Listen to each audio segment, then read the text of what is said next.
नमस्कार, मी रचना लचके वागवे. 365 दिवस, 365 स्टोरीज आपण कव्हर करत आहोत. या निमित्ताने रोज वेगवेगळ्या क्षेत्रात काम करणाऱ्या लोकांच्या आपण मुलाखती घेत असतो. आणि आज आपल्यासोबत आहेत वैभव वझे सर, जे गेली 24 वर्ष मीडिया या क्षेत्रात काम करतात. आता ते महाराष्ट्र टाइम्समध्ये चीफ सब एडिटर म्हणून कार्यरत आहेत. इकॉनॉमिक्स आणि बिझनेस हा विभाग ते सांभाळतात. अधिक माहिती आपण त्यांच्याकडून जाणून घेऊया. नमस्कार सर. नमस्कार. तुमच्या जीवन प्रवासाबद्दल थोडं आम्हाला सांगा. या म्हणजे आता प्रत्येक जणच असं म्हणतो, पण ते म्हणजे वाक्य माझ्या बाबतीत खरं आहे, की अपघाताने मला एक क्षेत्र मिळालं. याचं कारण असं, की माझी थोडीशी पार्श्वभूमी सांगतो. माझ्या आई-वडिलांचा दोघांचाही व्यवसाय. त्यामुळे माझ्या घरात कोणी नोकरी केलेली नाहीये. वडील माझे कमर्शियल आर्टिस्ट आहेत आणि अनेक वर्ष ते वेगवेगळ्या कंपन्यांची म्हणजे एक्झिबिशन पॅनल त्यावेळेला फ्लेक्स बोर्ड नव्हते, त्यामुळे हाताने पॅनल रंगवायला लागायचे. Exhibition panel, visiting cards, logo designing, catalogue हे सगळं घरामध्ये सुरू आहे. आत्तापर्यंत ते करत होते, पण आता गेली काही वर्ष त्यांनी अ, मुलांचे क्लासेस, ड्रॉइंगचे क्लासेस घेण्यावर लक्ष केंद्रित केलंय. माझ्या आईचा खाद्यपदार्थांचा व्यवसाय होता. ती अपना बाजार ही जी आपली पहिली ज्याला आपण म्हणतो मॉल किंवा सुपरमार्केटची चेन आहे. तर त्या अपना बाजारच्या 5 शाखांमध्ये आई गोडा मसाला, गरम मसाला, मावा केक, सुपारी, मेथकूट, थालीपीठ भाजणी, शिकेकाई हे सगळे प्रॉडक्ट्स गेली म्हणजे 20 वर्ष देत होती. त्यामुळे या सगळ्या व्यावसायिक बॅकग्राऊंडमध्ये लहानाचा मोठा झालो आणि नोकरी मी करेन असं खरोखरच मलाही वाटलं नव्हतं, कारण तो पिंड नाहीये. म्हणजे तो काय जर्म म्हणतो तसं नाहीये. पण 10वी नंतर अ, अशा काही घटना गमतीशीर घडत गेल्या. म्हणजे आता मागे वळून पाहताना त्या गमतीशीर वाटतात. पण त्यावेळेला त्या फार काय म्हणतात त्याला डिप्रेसिव्ह आणि मनाला त्रास देणाऱ्या होत्या. त्याच्या काही थोडक्यात आढावा घेतो, की 10वी आजच्या काळात जेवढे मार्क असतात त्यापेक्षा अगदीच कमी मार्क होते. पण तरीसुद्धा सायन्सला जाण्याची जिद्द होती. त्यामुळे माझ्या वडिलांच्या आत्या सोलापूरला होत्या, तर त्या म्हणाल्या, की "तू त्याला तिकडे पाठवून दे माझ्याकडे. मी बघते काय करायचं ते." आणि त्या स्वतः प्रोफेसर होत्या. एका कॉलेजच्या असिस्टंट डीन होत्या. तर त्यामुळे त्यांच्याकडे गेलो. पण त्यांचं अचानक मी 12वीत असताना निधन झालं आणि मग ते सगळंच नशीब पालटतं तसं पालटलं. मग मी सोलापूरहून बोर्ड एकच पाहिजे म्हणून मी पुण्याला आलो आजीकडे. मग आजीकडे पुण्याला शिकता-शिकता 12वीला दांडी उडाली सायन्समध्ये. मग काय करायचं? तर मग घरी परत जायचं तर मग काहीतरी करायला पाहिजे म्हणून मग कॉमर्स घेतलं. सुदैवाने कॉमर्स पूर्ण झालं आणि त्या दरम्यान 99 साली म्हणजे मी 90चा 10वी आहे. या सगळ्या प्रवासात बरीच वर्ष वाया गेली. पण 99 साली ज्यावेळेला ग्रॅज्युएशनचं शेवटचं वर्ष चाललं होतं, त्यावेळेला लोकसत्तामध्ये एक ॲड आली होती, की कॅम्पेनर्स पाहिजेत आणि त्यावेळेला त्यांची गाथा शोधांची, गाथा बलिदानाची ही त्यांची एक सीरीज चालली होती. आणि ज्याच्यात ते कातरणं कापून एका वहीत चिकटवून ती पाठवायची असायची लोकसत्ताकडे आणि त्यातून ते लकी विनर्स काढायचे. मुलांसाठी होतं. तर मग कॅम्पेनर म्हणून इंटरव्ह्यू दिला आणि कॅम्पेनर म्हणून मी सिलेक्ट झालो. मी जिथे राहतो तोच एरिया मला दिला होता. माझ्याबरोबर आणखी 3 मुलं होती आणि एक एक्झिक्युटिव्ह दिला होता त्यांचा. मग आम्ही शाळा-शाळातनं फिरायचो, कॉल घ्यायचो. मग काम आवडलं असेल कदाचित. मग त्यावेळेचं म्हणजे मी हे थोडं विस्ताराने का सांगतोय, की नवीन जे लोकं ऐकणार आहेत, की कसं टर्न होऊ शकतं सगळं आणि आपल्याला ध्यानीमनी नसतं. मग काय झालं, की एक दिवस तिथलेच एक चीफ अकाउंटंट होते, ते मला टिकेकरांकडे घेऊन गेले. बरं त्यावेळेला अरुण टिकेकर हे फक्त नाव ऐकलं होतं. पण ते संपादक असतात, मग ते म्हणजे काय असतं, काही खरोखरच माहिती नव्हतं. कारण लालबागचं ऑफिस जर ज्यांनी कोणी जुन्या काळचं बघितलं असेल लोकसत्तेचं, तर तिथे असे म्हणजे काय म्हणतात त्याला, एक न पाडता पार्टिशन्स पडलेली होती आणि शेवटचा विभाग होता तो संपादकीय होता. मधल्या सगळ्या विभागामध्ये मार्केटिंग एक्झिक्युटिव्हज बसायचे. आणि आल्या-आल्या ऑफिसमध्ये डावीकडे सगळी मॅनेजर मंडळी बसायची. त्यामुळे त्या शेवटच्या रो पर्यंत जायची कधी वेळच आली नव्हती, कारण आम्ही सगळे मार्केटिंगवाली मुलं होतो. टिकेकरांकडे घेऊन गेले. टिकेकर नेहमीप्रमाणे त्यांच्या असं चष्म्यातनं बघण्याची त्यांची स्टाईल होती आणि ते असं खूप गंभीरपणे बघायचे समोरच्याकडे, की समोरचा असा चळचळा कापलाच पाहिजे. तर त्यांनी मला एक कागद दिला. ते म्हणाले, की तुम्हाला मराठी येतं का?" "हो, येतं." "माध्यम कुठलं होतं शाळेचं?" "तर मराठी." "बरं. मग हा कागद घ्या. ह्याच्यात काही अशुद्ध शब्द आहेत. ते शुद्ध करून आणा." मी आपलं मला जसं जमेल तसं शुद्ध लेखन बरं त्या प्रेसच्या ज्या खुणा असतात आपल्या शुद्ध लेखनाच्या त्याही मला काही माहिती नव्हत्या. तर मी करून दिलं. म्हणाले, "उद्या सांगतो." मग उद्या पुन्हा बोलावलं कारण आम्हाला डेपो व्हिजिट असायची पहाटे. ते झालं की आम्ही शाळांचे कॉल घ्यायचो. ते झाल्यानंतर मग रिपोर्ट करायला दुपारी ऑफिसला जायला लागायचं लालबागला, की किती कॉल घेतले, काय प्रतिसाद आहे, सकारात्मक आहे का वगैरे, वगैरे. मग तिथे गेल्यावर मग परत निरोप आला की टिकेकरांनी बोलावलं. मग टिकेकरांकडे गेलो. मग ते म्हणाले, की "हे बघा, आम्ही मुलांसाठी संवाद वाहिनी आणि यंग एक्सप्रेशन अशा 2 पुरवण्या सुरू करत आहोत. म्हणजे आम्ही मुलांकडूनच त्यांचे लेख आणि कविता, निबंध मागवणार आहोत. त्यातले चांगले निबंध, कविता, लेख निवडायच्या, गोष्टी निवडायच्या आणि त्या आपण छापून द्यायच्या. त्यासाठी आपण काही पैसे घेणार आहोत त्या मुलांकडे आणि त्या पुरवणीवर त्या शाळेचा लोगो असेल आणि ती पुरवणी तेवढ्याच कॉपीज आपण छापून त्या शाळेमध्ये देणार, आपल्या वर्तमानपत्रात घालून. मग त्याचं सगळं एडिटिंग तुम्ही करायचंय. म्हटलं बरं. पण म्हटलं, "सर मला काही माहिती नाही एडिटिंग म्हणजे काय?" "हां, ते आत्ता जे काही शुद्ध लेखनाच्या चुका काढल्यात ना, तसंच करायचं असतं." "बरं, तुम्हाला एक आर्टिस्ट देतो." आता हे आर्टिस्ट देतो इथपर्यंत पेपरनी काम केलं. पण त्याच्यानंतर मला जे वडिलांचं मी काम लहानपणापासून बघत होतो, कारण त्यावेळेला कॉम्प्युटर नव्हते. त्यामुळे वडील आपण जो शाळेमध्ये गुण्या वापरलेला असतो, 2 त्रिकोणी अ, तुकडे असतात आपल्या कंपास बॉक्समध्ये. तर ते जे गुणे आपण वापरतो, त्या गुण्यांनीच ते काटकोनात ती लेटर्स चिकटवायची, ते टाइपसेट करून आणायची, कापायची वगैरे सगळं बघितलेलं होतं. त्यामुळे लेआउट पानाचा साधारणपणे काय असावा, कुठे चित्र असावं, कोणत्या कोपऱ्यात माणसाची नजर फिरू शकते, हे सगळं साधारण माहीत होतं. पण त्याचं काही शास्त्र असतं हे मी 2003 मध्ये ज्यावेळेला ॲडव्हर्टायझिंग आणि पी-आरचा डिप्लोमा केला त्यावेळेला कळलं.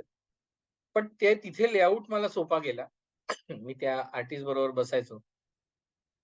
त्या सगळ्या स्टोरीजचं प्रोसेसिंग करायचो. कंपोजिंग डिपार्टमेंटमध्ये कंपोजिंग करून आणायचं. तिथे उभेराव नावाचे कंपोजर होते. त्यांनी मला खूप मदत केली. निलेश पटेल मला आर्टिस्ट म्हणून दिला होता. त्याच्याशी चांगली ओळख झाली. आजही ओळख टिकून आहे. तर या सगळ्या प्रवासामध्ये एक उंच मुलगा तो बघायचा. म्हणजे त्यावेळेला असं क्युबिकल होते आणि साधारण माणसाच्या छातीपर्यंत येईल अशी ती क्युबिकलची भिंत असायची. त्याच्यातनं तो वाकून बघायचा, की अरे ही 2 मुलं काय करतात? त्यांनी मला विचारलं, की "तू काय करतोस हे?" म्हटलं, "नाही असं-असं मला काम दिलंय." "बरं, मग सकाळी कुठे असतोस?" "नाही सकाळी मी म्हटलं डेपोवर असतो, शाळांचे कॉल घेतो." मग तो म्हणाला, की "ह्याला ना जर्नलिझम असं म्हणतात. तुला माहिती आहे का काही?" तर "नाही माहिती." म्हणजे ह्याचा कोर्स असतो. "मग तुझं सगळं शेड्यूल बघता, तू कोर्स कर." तर म्हटलं, कुठे मला मिळेल कोर्स करायला?" तर म्हणे, "झेवियरमध्ये संध्याकाळचा कोर्स आहे. तो तू कर." मग त्यांनी मला तिथे पाठवलं त्या मुलाने आणि मग तिथे रिटन एक्झाममध्ये सिलेक्ट झालो. मग त्या अलका गाडगीळ मॅडम होत्या. त्या म्हणाल्या, "ठीक आहे, तुम्ही कोर्सला या." म्हटलं, "पण माझ्याकडे एकदम फी भरायला पैसे नाही." आणि म्हटलं, "मी घरनं घेणार नाही, कारण आता मला नोकरी लागली." तर म्हणे, "ठीक आहे, तुम्ही मॉड्यूल वाईज पैसे भरा." असं करत-करत मी 2001 ला तो कोर्स पूर्ण केला. त्यावेळेला अर्थातच बी-एम-एम नव्हतं. त्यामुळे आपल्या मुंबई युनिव्हर्सिटीच्या अखत्यारीत सगळे डिप्लोमा कोर्सेसच असायचे. त्यामुळे मी diploma in Marathi journalism P G diploma तो केला आणि तो उंच मुलगा म्हणजे आजचा माझा निवासी संपादक समीर कर्वे. तर त्यांनी मला त्यावेळेला सांगितलं होतं, की असा-असा कोर्स असतो. म्हणजे आपल्या आयुष्यामध्ये काही-काही माणसं अशी येतात, की जी आपल्याला खरोखरच हाताला घेऊन जाऊन दिशा देतात. म्हणजे आता ती आपल्याकडे आपण त्याला डेस्टिनी म्हणूया, भाग्य म्हणूया, नशीब म्हणूया, काही म्हणूया. पण शास्त्रोक्तपणे जर्नलिझममध्ये आणण्याचं मला असं वाटतं पहिलं श्रेय हे नकळत अरुण टिकेकरांना जातं आणि नंतर समीर कर्वेला कारण त्यांनी मला ते शास्त्र शिकायला लावलं. त्यामुळे असा माझा प्रवास आणि मग त्याच्यानंतर मग अ, पहिली नोकरी लागली अर्थातच त्या नोटीस बोर्डवर लागते ना कोर्स करत असताना जाहिरात. प्रकाश अकोलकर शिकवायला यायचे. ते म्हणायचे, "जा रे पोरांनो सगळेजण." अर्थात तेवढ्या जागा नव्हत्या तिथे. पण आम्हाला उत्साह होता, की चला विद्यार्थी असल्यामुळे. मग तरुण भारतमध्ये काही महिने, मग सामना, मग लोकमत, सकाळ, प्रहार आणि मग आता महाराष्ट्र टाइम्स. जसं तुम्ही म्हणालात, की तुमच्या आयुष्याला पूर्णपणे कलाटणी मिळाली. तुम्हाला करायचं होतं सायन्स क्षेत्रामध्ये काहीतरी आणि तुम्ही आलात मीडिया क्षेत्रामध्ये. ते देखील आता तुम्ही कॉमर्स आणि इकॉनॉमिक्स या क्षेत्रामध्ये काम करत आहात. तर ह्या क्षेत्रातच आपण काम करावं असं तुम्हाला काय वाटलं? कारण का मीडिया हा क्षेत्र खूप मोठा आहे. बऱ्याच गोष्टी आहेत त्याच्यामध्ये पॉलिटिकल असू दे किंवा फॅशन इंडस्ट्री आहे, एंटरटेनमेंट आहे, बॉलिवूड आहे. अनेक वेगवेगळे त्याच्यात क्षेत्र आहेत. तर इकॉनॉमिक्स आणि कॉमर्स या क्षेत्रात तुम्हाला काम करावसं का वाटलं? हा दुसरा अपघात आहे. कारण मी सुरुवात माझी अजिबात कॉमर्समधनं झालेली नाहीये. सुरुवात नॉर्मली मुक्त पत्रकाराची ज्या ठिकाणाहून होते, त्या सांस्कृतिक ठिकाणाहूनच माझी सुरुवात झाली. कारण मुळात मला कलेची आवड आहे, संगीतातलं थोडंफार कळतं. त्याच्यामुळे सांस्कृतिक क्षेत्रातूनच फ्रीलान्सिंग केलं. अर्थात ती थोडी मजेशीर ते टर्निंग आहे, की नॉर्मली जर्नलिझमचा डिप्लोमा किंवा डिग्री घेतलेला मुलगा किंवा मुलगी हे फ्रीलान्सिंगनी सुरू करतात किंवा करावं असं माझं मत आहे. आणि फ्रीलान्सिंगमध्ये कसं तुमचा लेख छापून आला किंवा तुमची बातमी लागली किंवा तुमचं क्लिपिंग दाखवलं गेलं, तर तो एक ॲसेट होतो दरवेळेला आणि तो ॲसेट ॲड होत जातो. तुम्हाला उद्या नोकरी मिळवायची असेल तर, की तो त्याचे डॉकेट तुमच्याकडे तयार होतं. बायोडेटामध्ये ते ॲड होतं. पण इथे काय झालं, इथे कॅम्पस इंटरव्ह्यू नाही म्हणता येणार, पण कॅम्पस प्लेसमेंट सारखं तरुण भारतला जॉब केला.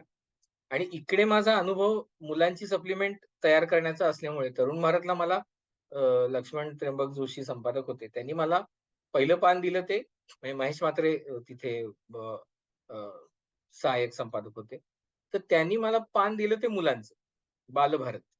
आणि ते पान मी बघितलं. त्याच्यासाठी मग चित्र शोधणं, घरातही काय बरेच रेफरन्सेस वडिलांचे होते कापून ठेवलेले. ती चित्र मिळायची.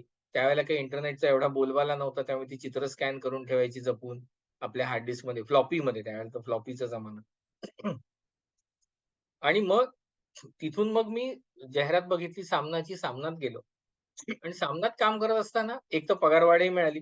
त्यामुळे जरा छान वाटलं, की सामना बरं बरं सामनाची नोकरी म्हणजे आपण एखाद्या पॉलिटिकल पार्टीच्या मुखपत्रामध्ये काम करतोय वगैरे असं काही त्यावेळेला नव्हतं मनात. त्यावेळेला असं होतं, की आपला शेवटचा पगाराचा आकडा किती आहे? तर तो लोकसत्तेच्या पेक्षा एक 1500-1600 नी जास्त होता. त्यामुळे मी तिकडे गेलो. तर तिथे गेल्यावर एकदम आमच्याच ओळखीच्या एक काकू आहेत त्यांचा फोन आला, की "अरे आकाशवाणीला अ, निवेदक पाहिजे." म्हटलं चला जाऊन बघू तिकडे. मग तिथे रिटन एक्झाम दिली, ऑडिशन दिली. म्हणजे आत्ता माझा आवाज तुम्हाला जो ऐकू येतोय त्याच्यापेक्षा पातळ आवाज होता त्यावेळेला. पण तरीही माझं सिलेक्शन झालं. ते योग असतात शेवटी असं म्हणतो आपण. आणि मग मी संजय राऊतांना भेटायला गेलो. संपादक होते ते. त्यांना म्हटलं, "राऊतसाहेब असं-असं आहे, काय करू?" तर म्हणे, "वय काय तुझं?" म्हटलं, "मी 21-22 वर्षाचा आहे." "हो ना? मग सोडून दे ना, सामनातली नोकरी सोड." तर अरे बापरे! म्हटलं, "मग कमाईचं काय करू?" "तर ते आकाशवाणी देईल ना." आणि म्हणे, "उरलेले तू आमच्या इथे लिहून भरून काढ." मग तिथे सुजाता जोग होत्या पुरवणीला. त्यांना भेटायला गेलो. म्हटलं, "मॅडम तुमच्या ओळखी आहेत, तर मला आता फ्रीलान्सिंग करायला लागेल. कारण सगळं मिळून मला आता महिन्याचं काहीतरी गणित बसवायला लागेल." म्हटलं, "मला आई-वडिलांवर अवलंबून नाहीये राहायचं." मग त्या म्हणाल्या, की "हे बघ, आपलं मार्केटिंग आपल्यालाच करायला लागतं. तुला काय-काय येतं, हे तू तिथे ओरडून जाऊन सांगितल्याशिवाय काम कसं मिळणार?" म्हटलं, "अरे बापरे!" म्हणजे हा एक मला महत्त्वाचा धडा मिळाला, की आपला ढोल हा आपल्यालाच बडवायला लागतो. जो आपल्याकडे ट्रेडिशनल भारतीय संस्कार अजिबात नाही. आपला भारतीय संस्कार असा आहे, की आपली कीर्त ही वाऱ्यावर वाहत जाऊन सगळ्यांना माहिती होईल. पण आता ती वाऱ्यावर वाहत जाऊन माहिती व्हायला लोकसंख्याच एवढी आहे, की आपलं म्हातारपण येईल तोपर्यंत. त्यामुळे आपला ढोल आपल्याला वाजवायला लागतो हा पहिला धडा त्यांनी दिला. बरं मग आता ढोल कुठे वाजवायचा? तर आपलं माहेरघर काय लोकसत्ता. म्हणजे हक्काचं ठिकाण काय ते. तर तिथे गेलो तर एक घाऱ्या डोळ्यांच्या गोऱ्या-गोऱ्या बाई बसलेल्या होत्या संपादकीय विभागात. त्यांचं नाव शुभदा चौकर. तर त्यांच्याकडे गेलो, तर त्या मला म्हणाल्या, की "काय करता तुम्ही? काय-काय केलंय?" म्हटलं, "मी असं प्रादेशिक विभागात सामनात होतो. त्याच्या आधी तरुण भारतला होतो." "बरं मग आता फ्रीलान्सिंग करणार?" "कशात करणार?" "नाही मला सांस्कृतिक याची आवड आहे वातावरणाची." त्या म्हणाल्या, "हो, सगळी मुलं इथूनच सुरुवात करतात." म्हणजे ते मागे बसलेत ना त्यांच्याशी भेटा, त्यांना भेटा. ते मागे बसलेले गृहस्थ होते श्रीकांत बोजेवार. आणि मग बोजेवारांनी मला टन टनाटन नावाच्या पहिल्या सीरियलचं इन्व्हिटेशन दिलं. बरं त्यावेळेला म्हणजे भांडूप मुलुंड, सायनला मामा राहायचा म्हणून सायन आणि लालबागला लोकसत्ता म्हणून लालबाग. इथपर्यंतचीच माहिती होती. बाकी काही माहिती नव्हतं. म्हणजे वेस्टर्न लाईन तर माहितीच नव्हती. पण त्याच्यात ती ग्रीन कोर्ट हॉटेलमध्ये प्रेस कॉन्फरन्स. बरं ती संध्याकाळची प्रेस कॉन्फरन्स. ते आधी हॉटेल म्हणजे वीरा देसाई रोड कुठे आहे? इथपासून सुरुवात. असं सगळं करत तिथपर्यंत पोहोचलो. मग तिथे मला ती प्रेस कॉन्फरन्स झाली. मी रिपोर्ट घेऊन गेलो. मग ते म्हणाले, "आता असं करा." त्यांच्या मागे एक झेरॉक्सचं मशीन असायचं. झेरॉक्स काढा आणि माझ्या नावावर लिहून ठेवा कॉपीज किती काढल्या ते. आणि उद्या छापून आलं, की ते दोन्ही घेऊन माझ्याकडे या. मग दोन्ही घेऊन गेलो. ते म्हणाले, "काय काय वाटतंय?" म्हटलं, "नाही एकच लाईन कापली आहे तुम्ही." हां, म्हणजे म्हणे, "मग काय निष्कर्ष काढायचा आपण?" म्हटलं, "काय काढायचं तुम्ही ठरवा. हे दुसरं इन्व्हिटेशन घ्या." म्हणजे मला कळलं, की आपलं लिखाण हे आवडतंय. त्यामुळे 5 वर्ष माझी सलग ही कल्चरल रिपोर्टिंगमध्ये गेली. त्याच्यामध्ये आकाशवाणी, दूरदर्शन हे दोन्ही सुरू झालं. तिथे मी भाषांतरकार, वृत्तनिवेदक, संपादक म्हणून जायला लागलो दूरदर्शनवर.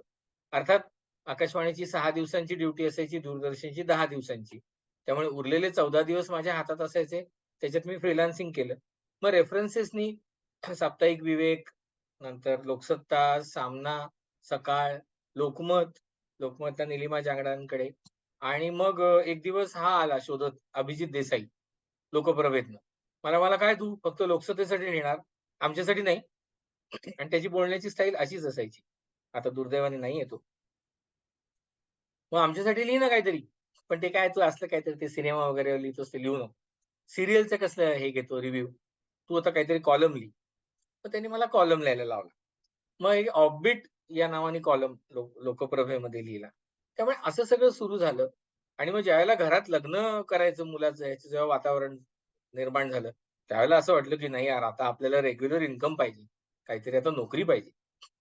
मग त्यावेळेला मी सकाळला सुदैवाने जाहिरात वाचली होती, अर्ज केला आणि मग तेव्हापासून मात्र सकाळ म्हणजे उपसंपादक म्हणून मी सकाळच्या बेलापूर ऑफिसमध्ये 2006 साली रुजू झालो. आणि मग त्याच्यानंतर तिथे सुद्धा रायगड टुडे कारण पहिली सुरुवात प्रादेशिक असल्यामुळे सामनात, त्यांनी तो रेफरन्स पकडून मला रायगड टुडेची सप्लिमेंट म्हणजे मी ज्यांच्या हाताखाली होतो आम्ही दोघांची टीम होती. मग ते झाल्यावर 6-7 ते केलं. मग 7 ला अचानक असं झालं, की एक 7 ला लोकमतला गेलो अचानक. आणि मग लोकमतला छान चाललं होतं. म्हणजे रिपोर्टिंग चाललं होतं. अर्थात रिपोर्टिंग थोडं फायनान्सचं सुरू झालं होतं तेव्हा. म्हणजे मी त्यांना सांगितलं होतं, की मला रिपोर्टिंग आवडेल आता करायला, तर डेस्क नको. म्हणजे दुसऱ्यांनी लिहिलेलं सुधारण्यापेक्षा आता आपण स्वतः काहीतरी लिहूया. मग ते म्हणाले, "ठीक आहे, तुला कशात करायचंय?" आणि माझ्या सुदैवाने तिकडनं वीरेंद्र तळेगावकर लोकसत्तेला गेले होते. त्यामुळे एक जागा रिकामी होती. तर मला म्हणाले, "एकच जागा रिकामी आहे ती बिझनेस न्यूजची आहे. करणार का?" म्हटलं, "हो, करेन." कारण मी दूरदर्शनला बजेट केलेलं होतं. आकाशवाणीला बजेटचं संयोजन केलं होतं. म्हटलं, "करेन." मग तिथे सुरू झालं. आता आता एक टर्निंग पॉइंट कसा येतो म्हणजे जरा लांबेल हे मला मान्य आहे, की एक अर्चना राणे नावाची पत्रकार ती आजही छान पत्रकारितेमध्ये आहे. तर ती काय मला म्हणाली, की "सर मला ना प्रहारचा कॉल आलाय. पण ते प्रहारचं ऑफिस बेसमेंटला आहे. मला भीती वाटते तिकडे जायला." कारण ती इंडिया बुल्सची बिल्डिंग बांधणं चालू होतं. त्यामुळे प्रहारला तिथे त्यांनी जागा दिली होती कारण नारायण राणेंना तो दसऱ्याचा मुहूर्त गाठायचा होता. त्यामुळे त्यांची ती धडपड चालली होती. मग आम्हाला बेसमेंटमध्ये जागा दिली. "मग तुम्ही याल का माझ्याबरोबर? नुसतं कंपनी म्हणून या." तर "बरं ठीक आहे येतो." मग आम्ही ते शोधत अक्षरशः म्हणजे पुलंनी वर्णन केलंय तसं त्या लपलपत्या फळ्यांवरून आणि त्या सिमेंट आणि हे सगळं चुकवत आम्ही गेलो. आणि मग दार उघडून बघतो तर समोर अभिजित देसाई, मुकेश माचकर, सगळी ओळखीची मंडळी. अभिजित म्हणाले, "ए, इथे काय करतो?" म्हटलं, "काही नाही रे, अर्चना बरोबर आलोय, तिला जरा सोबत म्हणून." "नाही, नाही, असं नुसतं नाही यायचं, इथे कामाला यायचं डायरेक्ट." त्यांनी मला आल्हाद गोडबोलेंकडे नेलं. आल्हाद गोडबोले संपादक होते. ते मला म्हणाले, "येणार का?" म्हटलं, "अहो, असा काही विचार नाही केलेला मी." "मग कर ना विचार, ये." म्हटलं, "पण मला बिझनेस न्यूज देणार असाल तर येतो." कारण म्हटलं, "आता मी ठरवलंय, की आता दुसरीकडे कुठे डिव्हिएट नाही व्हायचं." ते म्हणे, "नाही, एकाशी बोलणी चालू आहेत. पण ये तू, काय बघू आपण काहीतरी करू." म्हणून मग मी गिरधारींना भेटायला गेलो. विवेक गिरधारी. कारण त्यावेळेला ते लोकमतचे संपादक होते. मी म्हटलं, "गिरधारी सर, असा-असा अचानक चान्स आलाय, काय करू?" "अरे, काय वेडा-बिडा आहेस का तू?" म्हणते, "लोकमतची चांगली नोकरी सोडून तिकडे कुठे जातो?" म्हटलं, "अहो सर, थ्रिल आहे." म्हटलं, "रिस्क आहे, पण थ्रिल आहे." तर म्हणे, "काय थ्रिल आहे?" तर नवीनच पेपर काढायचंय. पेपरची आयडेंटिटी नाही. पेपरचा ब्रँड बाजारात नाही. आणि म्हटलं आपल्याला तो एस्टॅब्लिश करायचा आहे. म्हटलं हे समाधान मिळणार आहे. म्हटलं काय करू जाऊ का? "बघ बुवा जा म्हणे तू तर काय आता तुला कोण मी नाही थांबवणार जा." तर मी म्हटलं, "अहो, पानाचं नाव पण मला ठरवायचंय." म्हणजे इतकी इतकी सुरुवात आहे. मग त्यामुळे प्रहारला आलो. मग 2008 ते 11 प्रहार झालं. 11 ते 15 सकाळ झालं. 15 पासून आता इथे आहे. पण मात्र एवढ्या प्रवासात मग मी बीट सोडलं नाही. मी मुद्दाम सगळीकडे आग्रह धरला, की मला वाणिज्य वार्तांकनच करायचंय आणि ते जमत गेलं अर्थात. तर या क्षेत्रात काम करत असताना तुम्ही अनेक उद्योजकांच्या मुलाखती घेतल्या असतील. तर तो जो अनुभव आहे त्याच्याबद्दल थोडं सांगा? मुलाखती घेतल्या आणि मुलाखती घ्याव्या लागतात जर्नलिस्टला कारण तुम्हालाही माहिती आहे. हं. याचं कारण आपल्याला स्टोरी मिळवायच्या असतात. काही वेळेला मुलाखतींचेच स्लॉट आपल्याला मिळतात, जिथे आपण मुलाखती प्लेस करू शकतो. काही वेळेला मुलाखती प्रश्न आणि उत्तरं या स्वरूपात आपल्याला घ्याव्या लागतात. तुम्हीही त्या घेतच आहात. काही वेळेला त्याचं लेखन करताना ते शब्दांकन म्हणून करावं लागतं. काही वेळेला प्रश्नोत्तराच्या स्वरूपात असतात. म्हणजे अशा मुलाखती घेताना म्हणजे मला लक्षात राहिलेली मुलाखत असं नाही म्हणता येणार, पण तसे सगळेच अनुभव माझे चांगले आहेत. कोणी वाईट नाहीये. पण मला अ, म्हणजे मी लक्षात राहिलेली मुलाखत व्यावसायिक वाणिज्य क्षेत्रातली सांगतो. पण त्याच्या आधी मला एक किस्सा सांगायचा आहे. तो आवर्जून तरुण पत्रकारांना किंवा व्ह्युअर्सना आवडेल ऐकायला.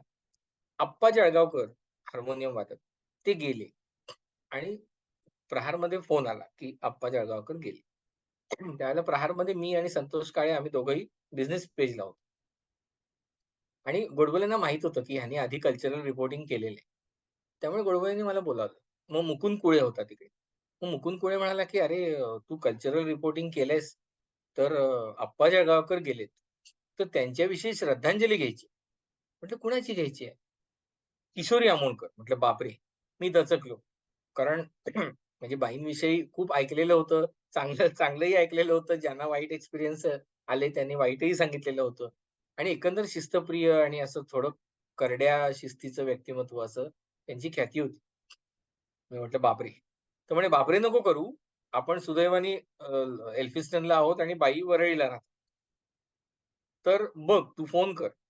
लँडलाईनवरनं फोन केला. त्यांनीच उचलला.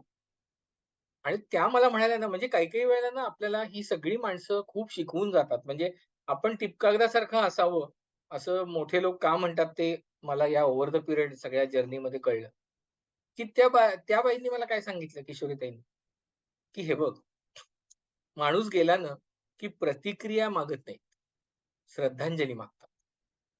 म्हटलं, "हो, बरोबर आहे." मी म्हटलं, "आम्ही सगळे मीडियावाले रिएक्शन घेतो आणि म्हणतो त्याचं आम्ही मराठीकरण प्रतिक्रिया द्या, असं म्हणतो." तर म्हणे, "नाही, श्रद्धांजली मागतो."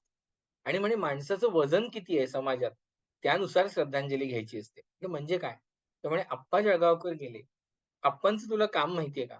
म्हणे आम्हाला गायनाच्या क्षेत्रातल्या लोकांना माहिती तर अशी श्रद्धांजली फोनवर घ्यायची नसते. तू माझ्या घरी ये. आणि त्यांनी फोन ठेवून टाकला. मी गोडबोलेंना म्हटलं, "सर असं त्या घरी बोलत आहे." "जा बाबा जा. किशोरी त्यांनी बोलावल्यानं जा." म्हणजे इतकंच असं त्यांचा तो दरारा होता संगीत क्षेत्रामध्ये. आणि मी लिटरली टॅक्सी पकडून दुसऱ्या क्षणाला गेलो. बरं त्या यायच्या होत्या. त्या वरळीला टाटा प्रेसच्या मागे राहतात. इथे गेलो तर बापरे! ते घर वगैरे बघून म्हणजे मला असं वाटलं, की काय करायचं आणि बरं त्या वैतागल्या होत्या माझ्यावर कारण मी प्रतिक्रिया मागितली आणि ती फोनवर घेतली. त्यामुळे त्या अशा कावलेल्या असतील अशी मी कल्पना केली होती. म्हटलं आता संपलं आता आपलं. आणि मग काय करायचं, काय करायचं विचार करत होतो. दार उघडलं आणि अर्थात किशोरी आमोणकर समोर म्हटल्यावर तुम्ही कितीही म्हणजे अभिनय करा किंवा नॅचरल करा, तुम्ही पाया पडणारच. त्याच्याशिवाय काही तुम्हाला करताच येत नाही म्हणजे इतकी मोठी व्यक्ती समोर असेल. मग मी पाया वगैरे पडलो, ठीक आहे. मग त्या म्हणाल्या, "बसा." मग मी खाली बसलो. "नाही, इथे वर बसा." म्हटलं, "नको. तुमच्या समोर मी वर नाही बसत, मी खाली बसतो." आणि मग आता त्या काय करायचं काय, कुठून विषय कसा सुरू करायचा? म्हटलं, "किशोरीताई," म्हटलं, "थोडा लहान तोंडी मोठा घास घेऊ का?" तर म्हणे, "काय आहे?" म्हटलं, "तुमची आणि माझी जन्मतारीख एकच आहे." "अरे वाह!" असं म्हणून त्या खुलल्या. आणि म्हटलं, "योगायोगाने," म्हटलं, "आमचे मालक आहेत ना, त्यांचीही जन्मतारीख तुमची आणि त्यांची एकच आहे." "अरे वाह! क्या बात है!" असं झालं. तर आणि मग त्या ज्या काही खुलल्या, मग आप्पा जळगावकरांबद्दल खूप सांगितलं. आणि मग नंतर त्या म्हणाल्या, की "एक लक्षात ठेव, माणूस गेल्यानंतर जेव्हा आपण त्याच्याबद्दल दुसऱ्याला विचारतो, तेव्हा ती श्रद्धांजली असते. प्रतिक्रिया नाही मागायची." म्हटलं, "हो, आता लक्षात ठेवीन." त्यामुळे असा ही एक लक्षात राहिलेली मुलाखत आहे. म्हणजे ही वाणिज्य विषयातली नाहीये. दुसरी जी लक्षात राहिलेली मुलाखत जी आता वाणिज्य क्षेत्रातली सांगायची असेल तर मला निलेश साठेंचं नाव घ्यायला लागेल. निलेश साठे हे नुकतेच विमा नियामक आणि विकास प्राधिकरण म्हणजे इरडा ज्याला म्हणतो आपण IRDAI या संस्थेतनं ते सेवानिवृत्त झाले. ते संचालक मंडळावर होते आणि LIC आणि नोमुरा या दोन्ही कंपन्यांनी एकत्र येऊन LIC नोमुरा फंड सुरू केला होता. आता त्यातनं LIC मला वाटतं बाजूला झाली. आता फक्त नोमुरा आहे. तर त्या LIC नोमुराचे ते होते. MD निलेश साठे आणि विमा क्षेत्रातलं खूप अधिकारिक व्यक्तिमत्व आहे. तर त्यांची मुलाखत माझ्या चांगली स्मरणात राहील म्हणजे की काय असतं मुलाखत देणारा जर का अबोल असेल, तर मुलाखत घेणाऱ्याची फार पंचाईत होते. आणि ह्याच्या उलटंही होतं, की मुलाखत देणारा जर अति बोलणारा असेल, म्हणजे आता मी जे करतोय ते, तर तर मुलाखत घेणाऱ्याची पंचाईत होते, की त्याला कळत नाही, की ह्या माणसाला कुठे कट करायचं. पण निलेश साठे हे खूप बॅलन्स्ड आहेत. म्हणजे ते असं प्रश्नोत्तर नाही करत, पण त्यांच्याशी जर तुमची वेव्हलेंथ जमली, तर ते वडिलांच्या भूमिकेत सुद्धा जातात. म्हणजे आपल्याला ते अधिकारवाणीने काही 4 गोष्टी समजावून सांगतात किंवा आपले प्रश्न अगदीच बालिश समजा असतीलही त्यांच्या दृष्टीने, कारण त्यांचा अधिकार विमा क्षेत्रात खूप मोठा आहे. पण तरी ते आपल्याला छान समजावून सांगतात. म्हणजे ते असं नाही म्हणत, की काय फालतू प्रश्न विचारलाय, असं नाही म्हणत. ते समजावून सांगतात. ते आपल्याला कॉन्फिडन्समध्ये घेतात. आणि असा जर का मुलाखत देणारा जर कॉन्फिडन्समध्ये आपल्याला घेत असेल, तर आपल्यासाठी तो फारच भाग्याचा दिवस असतो. कारण आपण इतके कम्फर्टेबल होतो, की आपल्याला अजिबात ऑकवर्ड होत नाही आणि आपली मुलाखत छान होते. त्यामुळे ती एक मुलाखत स्मरणात राहील. म्हणजे त्यांनी मला असं सांगितलं होतं, की अ, मी आपलं सहज आता साधारणपणे पुरुष व्यक्तिमत्व समोर असेल, तर आपण काय प्रश्न विचारू? तर आत्ताच्या राजकारणाविषयी एक आपलं पुडी सोडायची, की म्हणजे मग आपल्याला काहीतरी त्यातनं क्लू मिळतो आणि पुढे प्रश्न फॉर्म करता येतात. म्हणून मी असं त्यांना विचारायला लागलो त्यावेळेला. ही साधारण गोष्ट असेल 7-8 वर्षापूर्वी. तर ते मला म्हणाले, की हसले आणि म्हणाले, की तुला सांगू का?" म्हणे, "या विषयावर आपण सगळेजण खूप छान चर्चा करतो. पण ही चर्चा आपण का करतो?" म्हणे, "हा विचार आपण करत नाही, पण इतर लोक करतात." म्हटलं, "म्हणजे काय?" तर म्हणे, "अरे, आमच्याकडे नोमुरा आमच्या बरोबर आहे, LICच्या बरोबर. त्यामुळे आमच्याकडे 25 जपानी मुलं काम करतात. आणि म्हणे ती जपानी मुलं जर माझ्याकडे आली, तर म्हणे मी सांगतो त्यांना, की या आपण सगळेजण लंच करूया. आणि ती जर का आली ना, तर ती मला कायम सांगतात, की "सर NCPAमध्ये असं नवीन नाटक आहे. सर हे प्रायोगिक रंगभूमीवरचं नाटक आहे. सर हा स्पॅनिश कलाकार आहे ना, तो व्हायोलिनचं प्रेझेंटेशन करणार आहे. सर ते इकेबानाचं प्रदर्शन आहे. सर कापडांचं कुठेतरी प्रदर्शन लागलंय. सर बासरी वादक अमुक येणार आहेत. तर तुम्ही येणार का? आम्ही जाणार आहोत." म्हणजे ते म्हणाले, की त्यांना खरं म्हणजे मला हे विचारता येईल ना, की सध्या भारतामध्ये पॉलिटिकल स्थिती काय आहे? कुठले सरकार सत्तेवर येणार आहे वगैरे. पण म्हणे ते कधीच काही करत नाही. म्हणे मी एकदा त्यांना विचारलंही होतं, की "मग तुमच्याकडे प्राईम मिनिस्टर वगैरे काय?" तर मग ती मुलं म्हणाले, की "नाही सर, त्यांना खूप कामं असतात. त्यांना त्यांची कामं करू दे, आपण आपली कामं करूया." म्हणजे ते म्हणाले, की "हा जो ॲटिट्यूड आहे, हा खूप चांगला आहे आणि हा आपण अनुसरण्यासारखा आहे." तर अशा काही गोष्टी मला त्यांच्याकडनं खूप ऐकायला मिळाल्या आणि ज्या मला असं वाटतं, की ज्या बरोबरही होत्या. त्यामुळे ती एक मुलाखत माझी चांगली स्मरणात राहील. तर त्याचसोबत तुम्ही 3 पुस्तकं देखील लिहिलेली आहेत, तर त्याच्याबद्दल थोडं सांगा? 3 म्हणजे खरं म्हणजे 4 असं म्हणायला हरकत नाही. कारण 2004 मध्ये म्हणजे ज्यावेळेला 2001 ते 2005 फ्रीलान्सिंगचा काळ चालू होता. त्यावेळेला दूरदर्शनवर काम करताना वर्षा माळवदे यांच्याशी माझी ओळख झाली. कारण त्या न्यूज रीडर होत्या. आणि त्यांनी मला काय सांगितलं, की "अरे, तू एकदा मला येऊन भेट." त्या रुईया कॉलेजमध्ये सीनियर प्रोफेसर आहेत. तर मी त्यांना भेटायला गेलो आणि त्यावेळेला खाली त्या स्टुडंट सेल एक छोटी केबिन होती तिथे त्या बसायच्या. आणि खूप विद्यार्थीप्रिय अशा त्या प्रोफेसर आहेत. तर त्यांना भेटल्यानंतर त्या म्हणाल्या, की "अरे, आमच्याकडे ना 1975 पासनं एक चिपळूणकर व्याख्यानमाला चालते आणि त्याच्या तारखाही साधारण ठरलेल्या असतात, की 23, 24, 25 जानेवारी. का तर 26 पब्लिक हॉलिडे असतो त्यामुळे आम्ही 25 ती संपवतो. तर त्याचं आम्हाला ना डॉक्युमेंटेशन करायचंय. आमच्याकडे खूप कॅसेट्स आहेत. त्यावेळेच्या कॅसेटचा जमाना होता. आणि माझ्याकडे काही फार आधुनिक सामुग्री नव्हती. याची मी फार पैसे जमवून एक वॉकमन खरेदी केला होता, ज्याच्यामध्ये टेपिंगची सोय होती. त्यामुळे माझ्याकडे कॅसेटच होती. तर म्हणे, "मग तू त्या ऐकून त्याचं व्हर्बॅटिम म्हणजे शब्दशः लिखाण करायचो. तर मी म्हटलं, की "करेन, चालेल मला." आणि मग म्हणे, "तू मानधन किती घेशील?" म्हणजे खरं सांगू का हॉनेस्टली, मी आजही लोकसत्तेला विचारलेलं नाहीये, की मला कॉलम सेंटीमीटर तुम्ही किती पैसे देत होता? म्हणजे मी खरंच कुठल्याही प्रकाशनाला विचारलं नाही. मी फक्त लिहीत गेलो. म्हणजे हा काही विनय वगैरे नाहीये माझा. पण मला डोक्यातच येत नाही, की विचारायचं की पटकन, की किती देणार?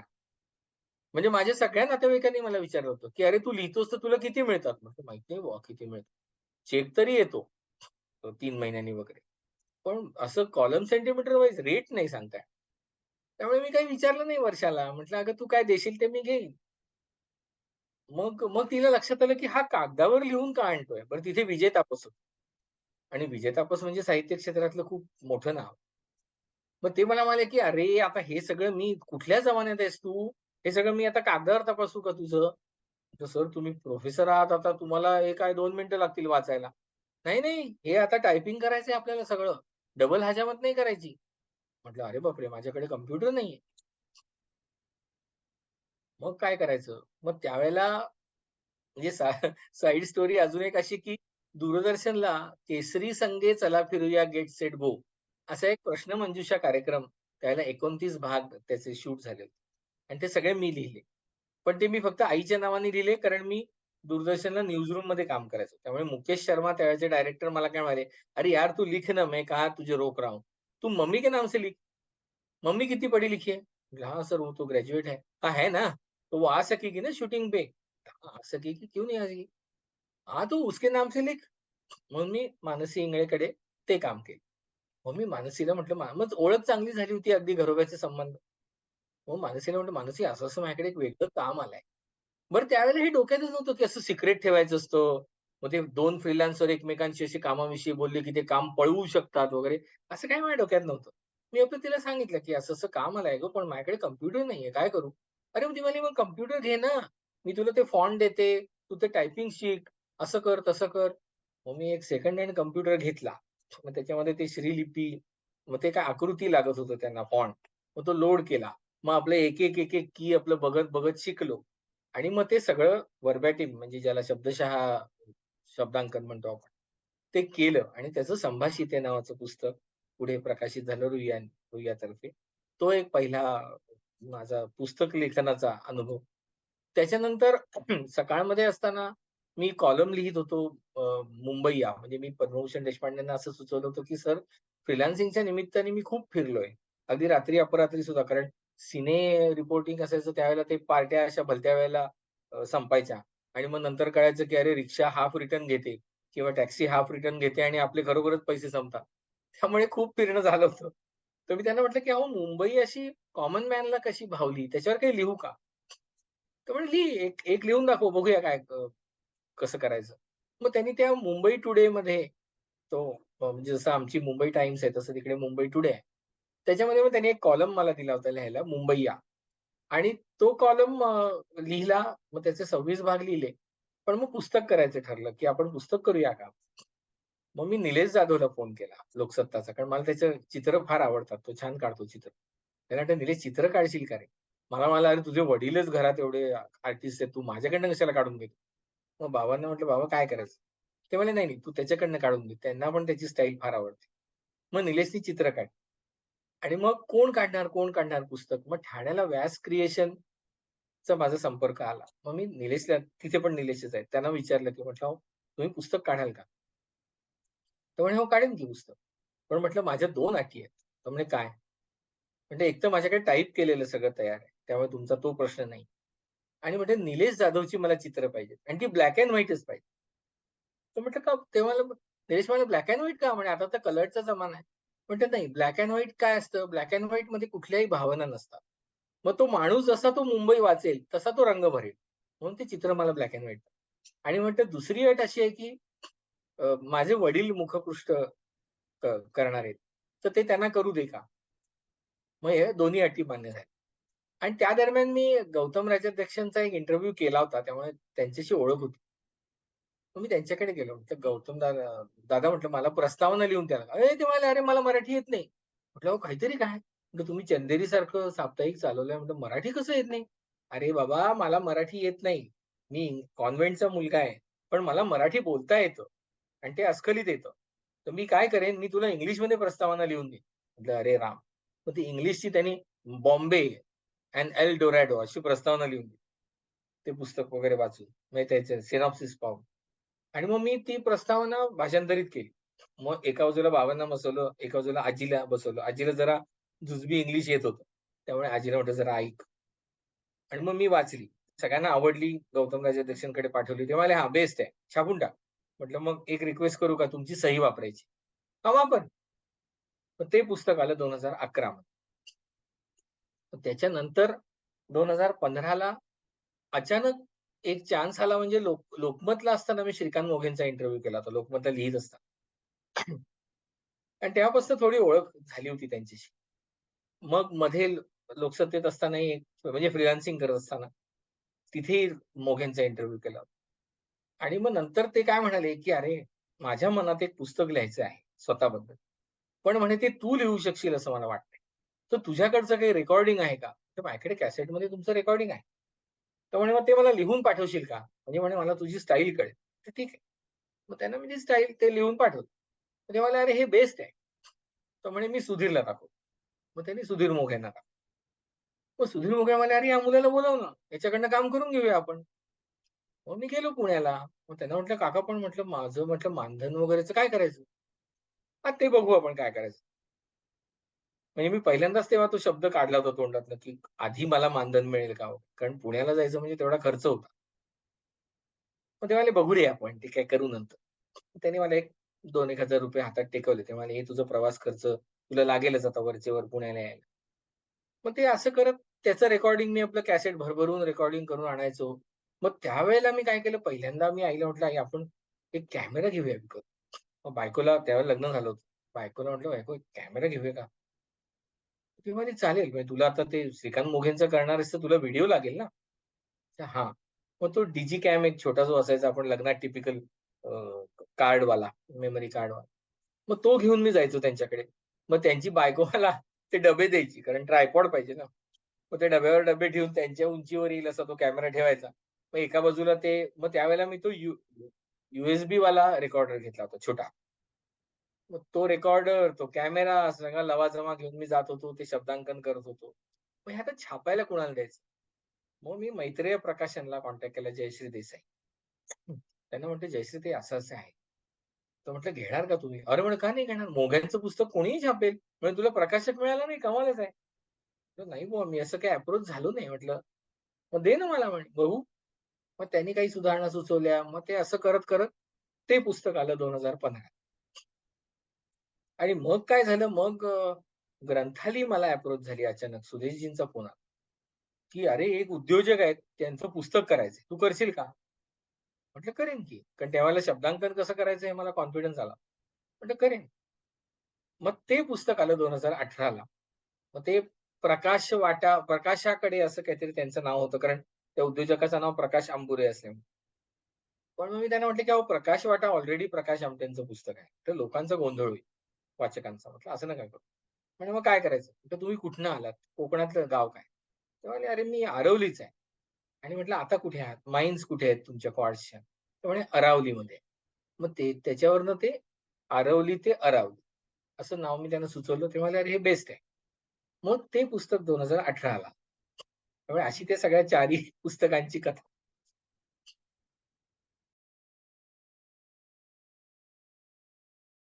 सर एक शेवटचा प्रश्न मी तुम्हाला विचारेन. जसं तुम्ही मगाचपासून उल्लेख करत आहात, की तुम्ही विविध क्षेत्रामध्ये काम केलेलं आहे. म्हणजे या क्षेत्रामध्ये विविध कल्चरल पण तुम्ही लिहिलंय, इकॉनॉमिक्स पण लिहिलेलं आहे. इतर अनेक डिपार्टमेंट्समध्ये तुम्ही काम केलेलं आहे. तर इकॉनॉमी आणि कॉमर्स हा विषय इतर विषयांपेक्षा कसा अवघड आहे किंवा सोपा आहे लिहायला? आणि याच्यासाठी काय स्पेशलायझेशन लागतं त्याच्याबद्दल थोडं सांगा? निश्चित सांगेन. म्हणजे त्याच्या आधी मला थोडंसं सांगावसं वाटेल, की सर्वांनी ना आपल्या करिअरची सुरुवात फ्रीलान्सिंग मधनं करावी, असं मला प्रामाणिकपणे वाटतं. याचं कारण असं, की फ्रीलान्सर जो असतो ना, तो जॅक ऑफ ऑल असतो. म्हणजे तो मास्टर ऑफ नन असला तरी चालतो. पण तो जॅक ऑफ ऑल असायला लागतो. म्हणजे आता उदाहरणार्थ समजा मला उलटं करावं लागलं, की मीच तुमची मुलाखत घेतो. तर आज मला Google अवेलेबल आहे. म्हणजे मी रचना लचके, बागवे असं टाकलं, की मला किमान एक 4 लाईन तरी मिळतील. असं होणार नाही की तुमच्याबद्दल कुणीच काही लिहिलेलं नसेल. कुणीतरी काहीतरी पोस्ट केलेलं असेल, मला मिळेल किंवा YouTubeवर मी टाकलं तर तुमचा किमान चेहरा तरी दिसेल, की तुम्ही बाबा कशा दिसता. पण ज्यावेळेला हे काही अवेलेबल नव्हतं, त्यावेळेला खरोखरच तुमची परीक्षा असायची आणि आजही ती आहे. कारण जो कंटेंट अवेलेबल आहे तो ऑथेंटिक आहे की नाही, हे तपासण्यातच आपला बराच वेळ जातो. त्याच्यामुळे पुन्हा बॅक टू अवर पॉइंट, की अभ्यास हा सगळीकडे लागतो आणि अभ्यासापेक्षा सुद्धा म्हणजे माझ्या बायकोने हा प्रश्न विचारला होता लग्नानंतर, की "अरे तुला एवढ्या कशा ओळखी आहेत तुझ्या?" म्हटलं, "एवढ्या ओळखी आहेत कारण माझ्या खिशात काही व्हिजिटिंग कार्ड्स आहेत. ती व्हिजिटिंग कार्ड जर बाजूला काढून ठेवली, तर मी काही नाही." म्हणजे थोडक्यात मला सांगायचं असं, की सोर्सेस हे प्रत्येकाने डेव्हलप करायला पाहिजे आणि फ्रीलान्सिंगनी काम सुरू करावं. म्हणजे काय होतं, की एकाच वेळेला अनेक विषय हाताळायची सवय लागते. त्याच्यानंतर एकाच वेळेला अनेक प्रकाशनांची भाषा आपल्याला अ, अवगत करायला लागते. आता याचा गमतीदार किस्सा सांगतो. मी अगदी भारतीय संस्कृती वगैरे असं खूप अभ्यास-बिभ्यास करून एक लेख लिहिला होता आणि तो मी सामनामध्ये घेऊन गेलो मुद्दाम आणि मला खात्री होती, की सामना म्हणजे हिंदुत्ववादी वगैरे ते छापणारच. तर संजय डाळेंकडे घेऊन गेलो. संजय डाळे त्यावेळेला फुलोरा पुरवणी बघत होते. तर मला डाळेंनी वाचला बरं का आणि असं महत् प्रयासाने आलेली जांभई त्यांनी परतवून लावली आणि मग मला म्हणाले, "एक काम करा, आपल्या सामनाच्या ऑफिसच्या समोर एक वडापावची गाडी आहे. त्याला जाऊन वाचून दाखवा. त्याला कळला तर छापतो." म्हणजे म्हणजे माझं काय त्यातून त्यांना सांगायचं होतं असं, की प्रत्येक प्रकाशनाचा म्हणून एक वाचक आहे. त्या वाचकाला काय लागेल, हे तुम्ही जाणून घ्या आणि तसं लिहा. आता हा लेख मी जर का साप्ताहिक विवेकला दिला असता ना, तर त्यांनी तो हसत-हसत छापला असता. कारण उपनिषदांमधल्या ओळी, वेदांमधल्या ओळी, हा वाचक तिथे आहे. पण तो इथे नाहीये. आता तो का नाहीये वगैरे ह्याच्यात काही वाद घालण्यात पॉइंट नाही. तो त्यांचा वाचक नाही. त्यामुळे आता जसं महाराष्ट्र टाइम्समध्ये मी काम करतो. आम्ही इंग्रजी शब्द वापरतो. म्हणजे आम्ही अभियंता असं म्हणण्याचा आटापिटा नाही करत. आम्ही इंजिनिअर म्हणतो. का तर आमची अशी पॉलिसी आहे, की लोकांची भाषा जी आहे, त्या भाषेतून आपण त्यांचं प्रबोधन करत त्यांना ऑथेंटिक मराठीकडे घेऊन जायचं. हं, असो. तर प्रत्येक क्षेत्रामध्ये आपल्याला अभ्यास आवश्यक आहे. विशेषतः लोकांशी बोलताना त्यांचं होऊन बोलायला पाहिजे. म्हणजे ज्यावेळेला केलं मी त्यावेळेला हे लक्षात आलं, की बिझनेस मॅनेजमेंटमध्ये एक कन्सेप्ट असतो यू ॲटिट्यूड, की तो यू ॲटिट्यूड हा कायम आपल्याला ठेवायला लागतो. म्हणजे I should be the last letter to be uttered. पहिलं लेटर आहे यू. कारण हे सगळं तुमच्यासाठी चाललेलं आहे आणि तुम्ही महत्वाचे. म्हणजे मी नेहमी डॉक्टर अमितनं असं म्हणतो, की तुम्ही काहीही बोलला नाहीत तरी चालेल. तुमचं ते जे हसू आहे ना, ते $1,000,000 हसू आहे, की ते सगळं जिंकून जातं. तर तसंच आहे, की तुमची यू-एस-पी काय आहे? हे तुम्हाला आरशात बघितल्यावर कळतं. आपण प्रेझेंटेबल असायला पाहिजे एकतर आणि म्हणजे नाहीतर मग त्या लॉकडाऊनमध्ये जसे विनोद झाले, की इंटरव्ह्यू चालला होता एकदा आणि तो मुलगा उभा राहिला आणि खाली त्याने अर्धी पॅन्ट घातलेली होती. तर तसे विनोद नको व्हायला. आपण प्रेझेंटेबल असायला पाहिजे. आता मी बिझनेस फील्डमध्ये वावरतो त्यामुळे माझा ड्रेस कोड हा फॉर्मलच असायला पाहिजे. मग तिथे तुम्ही टी-शर्ट आणि काहीतरी गुडघ्यात वगैरे फाटलेली जीन्स घालून गेलात, तर ते लोक तुम्हाला एंटरटेन करणार नाहीत असं नाही. पण मग मागनं लोक बोलतात. त्यामुळे हे मागणं बोलणं जर टाळायचं असेल, तर आपल्याला अभ्यास करून जावं लागतं. वाणिज्य क्षेत्रामध्ये अभ्यास खूप लागतो. याचं कारण इन्कम टॅक्सचे रूल्स बदलत असतात. बरं एकाच वेळेला तुम्हाला इन्कम टॅक्स म्हणजे टॅक्स, त्याच्यानंतर कॅपिटल मार्केट, इन्शुरन्स, कॉर्पोरेट्स, त्याच्यानंतर स्टार्टअप्स आणि सरकारच्या पॉलिसीज, बँकांमध्ये आजकाल 5 प्रकारच्या बँका आहेत. सरकारी, सहकारी, खाजगी, विदेशी आणि आता स्मॉल फायनान्स बँक. त्याच्यानंतर नॉन बँकिंग फायनान्शियल कंपन्या आहेत. त्यामुळे या सगळ्यातलं निदान तुम्ही चंचू प्रवेश तरी केलेला असावा. मी असं म्हणत नाही, की तुम्ही मास्टर ऑफ ऑल असाल, कारण तुम्ही चार्टर्ड अकाउंटन्सी शिकलेले नसता, तुम्ही कॉस्ट कॉस्ट अकाउंटन्सी शिकलेले नसता. पण तुमचा चंचू प्रवेश झालेला असावा. म्हणजे थोडक्यात सांगू का? लहान मूल पाहिजे तुमच्यात जिवंत. मग तुम्ही कोणत्याही क्षेत्रात जा. ते मूल काय करतं, तुम्ही घरातही आपण ट्रायल घेऊन बघू शकतो, की पातेल्यांवर झाकणं ठेवा 4-5 आणि त्या मुलाला सोडून द्या. 1, 2-3 मुलं असतील, त्यातलं एक मूल असं असतं, जे सगळ्या पातेल्यांवरची झाकणं काढून फेकून देतं आणि आतमध्ये बघतं काय आहे. तर ते उत्तम पत्रकार आहे. कारण त्याला क्युरिओसिटी आहे. त्यामुळे क्युरिओसिटी ही सतत जागृत ठेवायला पाहिजे, की हे काय आहे? हे काय आहे? हे काय? हे मला कळलं पाहिजे. म्हणजे आता उदाहरणार्थ आत्ताच्या आत्ता मला सांगितलं, की तुम्हाला अ, वामनरे पेठेंच्या संचालकांची मुलाखत घ्यायची. तर एक साधारण 10 मिनिटं लागतील तयारी करायला. कारण काय की मी त्यांचा होऊन त्यांना प्रश्न विचारला. आणि जे पथ्य मी पाळलं अर्थात ते ॲक्सिडेंटली पाळलं गेलं. पण मग नंतर मी म्हटलं की नाही ही आपली यू-एस-पी की मी कोरीपाटी बनून जातो. मी पूर्ण त्या माणसाचा अभ्यास करून जात नाही. म्हणजे मग काय होतं की तो इंटरव्ह्यू होतो, इंटरोगेशन होतं. आणि आजकाल मीडियामध्ये बऱ्याचदा काय होतं की पत्रकारांना अशी खूप सवय लागलेली आहे की इंटरोगेट करायचं समोरच्याला. त्याची उलट तपासणी घ्यायची. आणि मग काय होतं की तो आपल्या मनातला मुद्दा बोलला ना, की आपण उगाचच कॉलर काट करतो, की हां, बघा ह्याला कसं मी अडकवलं. पण असं करू नये. मग संबंध आपले दुरावतात, दीर्घकाळ राहत नाही. आणि अर्थात देवाची कृपा थोडीशी असायला लागते, जी माझ्यावर पूर्ण आहे, की मी लोकांच्या लक्षात राहतो, लोक माझ्या लक्षात राहतात. त्यामुळे थोडंसं काय ईश्वरी बल सुद्धा असायला पाहिजे. पण अर्थात जॅक ऑफ ऑल असणं हे केव्हाही चांगलं. त्यामुळे हेच इतक्या वर्षांचा अनुभव आज सांगतो, की थोडा-थोडा अभ्यास करा, पण आणि अपडेट राहा प्रत्येक क्षेत्रात, की काय चाललंय. म्हणजे आता उदाहरणार्थ एक्सपोर्ट-इम्पोर्टवर कोणाची मुलाखत घ्यायची आहे. तर एक्सपोर्ट-इम्पोर्टमध्ये तुम्हाला माहिती पाहिजे, की कोरोना काळात चीन आणि अमेरिकेच्या समुद्रामध्ये जहाजं थांबलेली होती, कारण लॉकडाऊन होतं. त्यामुळे नाशिवंत माल हा सडून गेला आणि खूप नुकसान झालं देशांचं, आपल्यासारख्या देशाचं. आणि आता तीच परिस्थिती आपली लाल समुद्रामध्ये आहे, की लाल समुद्रामध्ये हौती नावाची एक अतिरेकी संघटना, त्यांनी सगळ्यांना वेठीस धरलेलं आहे. आणि आपण अगदी मोठी स्टाईल मारतो जगासमोर, की आपलं काहीच नुकसान नाहीये. पण आता त्याचे चटके बसायला लागले, कारण आता 4-5 महिने व्यापार थांबलेला आहे. त्यामुळे सुएझ कालवा आपल्याला वापरता येत नाहीये. आपल्याला खूप मोठा वळसा घालून जावं लागतंय. तर या सगळ्यामध्ये व्यापारावर परिणाम होणार आहे. आता तेलाच्या किमती वाढू शकतात. फक्त इलेक्शन असल्यामुळे सरकारने त्या थोपवलेल्या असतील. पण हे जे आहे ना, हे थोडंसं तुम्हाला भान पाहिजे. आणि अर्थात प्रत्येक क्षेत्रावर म्हणजे तुम्ही अशोक सराफांची मुलाखत घ्या. पहा अशोक सराफ म्हणून तुम्ही कितीही हुरळून जाऊन त्यांच्यासमोर बसलात, तरी तोंडातनं शब्द फुटणार नाही अशी परिस्थिती असते. कारण काही अभ्यास नसतो. काही वाचलेलं नसतं, माहीत नसतं. आणि मग हे ना, हे प्रत्येक वेळेला वाचनाला वेळ मिळतो असं नाही. पण तुमच्याकडे नंबर्स पाहिजेत काही माणसांचे, की जी तुम्हाला माहिती देऊ शकतात. त्यामुळे आता समजा आता तुमच्या मंचावर मला यायचंय मुलाखत द्यायला. तर मग मी किमान तुमचे 2-3 भाग तरी पाहिलेले असायला किंवा हे काय करतात? कशा मुलाखती घेतात? म्हणजे नेमकं उद्देश काय? काय आहे? आणि ते डिस्क्रिप्शन बॉक्समध्ये लिहिलेलं असतं. कुठे ना कुठेतरी आपल्याला मिळतं. पण मग काहीच तुम्ही करणार नाही आणि मग असंच जाणार आणि मग आरडाओरडा करणार असं ह्याला काय अर्थ?